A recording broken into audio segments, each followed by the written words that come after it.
Subscribe કરો ગામઠી કિચનને ને બેલ આઇકોન દબાવો લેટેસ્ટ કુકિંગ વિડીયો જોવા માટે। નમસ્તે ફ્રેન્ડ્સ, ગામઠી કિચનમાં તમારું હાર્દિક સ્વાગત છે। આજે આપણે પરફેક્ટ માપ સાથે ચોખાની સેવ કેવી રીતના બનાવવી તે જોશું। તો ચાલો જોઈ લઈએ તેને કેવી રીતના બનાવવી।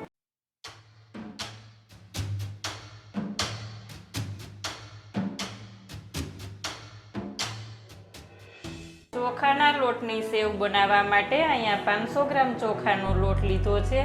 જેટલો ચોખાનો લોટ લીધો છે એના કરતાં ડબલ આપણે પાણી લેવાનું, એટલે આખું તપેલું ભરીને પાણી લીધું છે।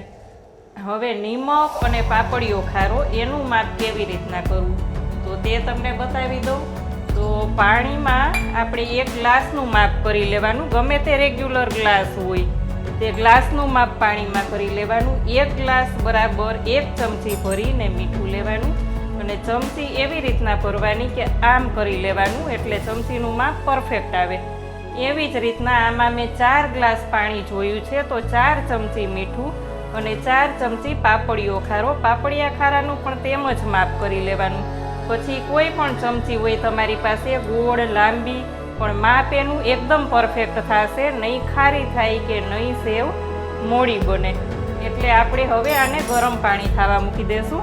ગરમ પાણી થવા રાખી દીધું છે, આપણે એને ઢાંકી દેશું। પાણી થોડુંક ગરમ થાય એટલે એમાં આપણે મીઠું અને પાપડીઓ ખારો ઉમેરશું।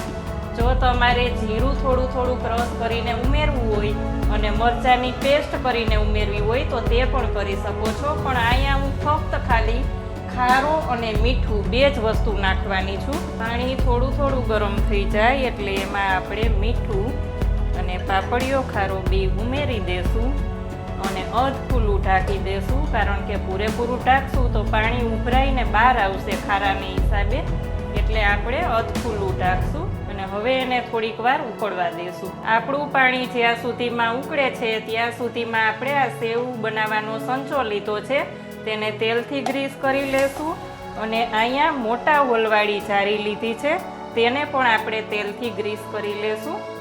તેલ લઈ અને સારી રીતના ગ્રીસ કરી લેવાની, જેથી કરીને ચોટે નહીં। પાણી આપણું સરસ ઉકળી ગયું છે, હવે આપણે તેને નીચે લઈ અને પછી ખીચું બનાવી લેશું। અહીંયા આપણે ખીચું બનાવવા માટે જાડો લાકડાનો હાથો લીધો છે, અને જો તમારી પાસે આ ના હોય તો જાડું વેલણ પણ ચાલે, પણ આનાથી એકદમ મજા આવે। હવે થોડો ચોખાનો લોટ નાખતું જવાનું અને ખીચું બનાવતું જવાનું છે, કારણ કે ઘણીવાર ચોખા જૂના હોય કે જુદી બ્રાન્ડના હોય તો વધારે પીતા હોય પાણી, એટલે ખાસ ધ્યાન રાખવાનું, એકસાથે બધુંય નહીં નાખી દેવાનું।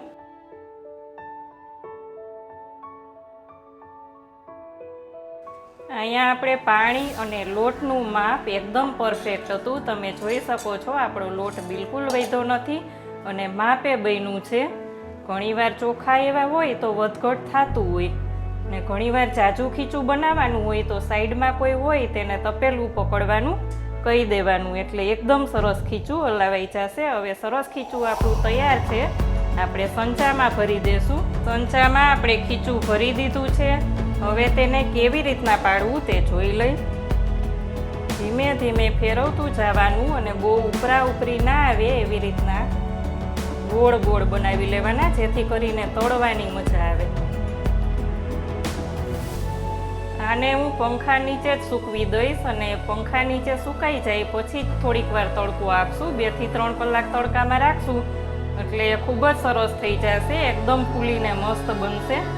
પણ જ્યાં આપણે પંખો ચાલુ રહેતો હોય, આખી રાત પંખો ચાલુ રાખવાનું હોય ત્યાં જ આને પાડી લેવાની। આવી જ રીતના હું બધા જ સર્કલ બનાવી લઈશ। અહીંયા તમે જોઈ શકો છો ફ્રેન્ડ્સ, આપણી સેવ એકદમ સરસની સુકાઈ ગઈ છે। પંખા નીચે આપણે આખી રાત રાખી હતી અને પછી તડકામાં સૂકવી દીધી હતી।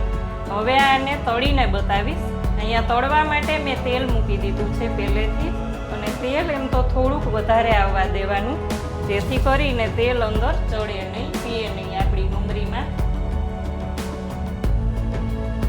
એક નાખીને આપણે જોઈ જોશું આપણું તેલ ગરમ થઈ ગયું છે કે નહીં। તેલ આપણું સરસ ગરમ થઈ ગયું છે, આને થોડીક પ્રેસ કરવાની, જેથી કરીને આપણે ભૂચડું કર્યું હોય તો સરસની અંદરથી તળાઈ જાય। બીજી સાઈડ ફેરવી અને બીજી સાઈડ પણ પ્રેસ કરવાની અને કાઢી લેવાની। આ જ રીતના આપણે બીજી પણ તળી લેશું. અહીંયા હું તમને બતાવવા 2 થી 3 જ તળવાની છું. તો તમે જોઈ શકો છો કે આપણે 2 થી 3 સરસ તળી લીધી છે. આમ પ્રેસ કરી દેવાનું, સાઈડ ફેરવી લેવાની અને પાછું પ્રેસ કરી દેવાનું. તો આ આપણી સરસ તળાઈને થઈ ગઈ છે રેડી. ફ્રેન્ડ્સ, તૈયાર છે આપણી ચોખાની સેવ. તમે જોઈ શકો છો એકદમ સોફ્ટ એવી આપણી સેવ તૈયાર છે. રેસીપી સારી લાગે તો વિડીયોને લાઈક ને શેર કરજો. ચેનલમાં નવા હોય તો સબસ્ક્રાઈબ કરીને બેલ આઇકોન દબાવજો અને કોમેન્ટ કરીને ચોક્કસ કહેજો કે આ સેવ તમે ક્યારેય બનાવી છે, તમને આ સેવ કેવી લાગી. આવજો ફ્રેન્ડ્સ.